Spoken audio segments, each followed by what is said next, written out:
Select IFC object.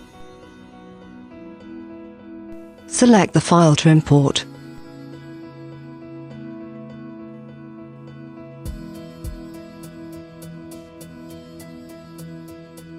Insert the object. Change its insert point.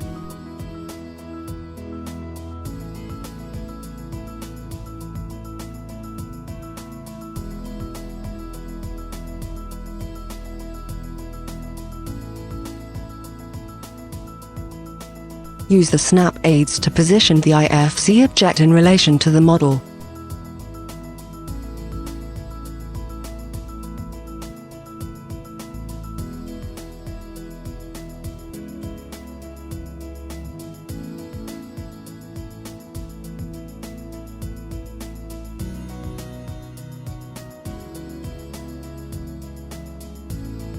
Quickly generate a drawing model view to see your IFC object in your drawing.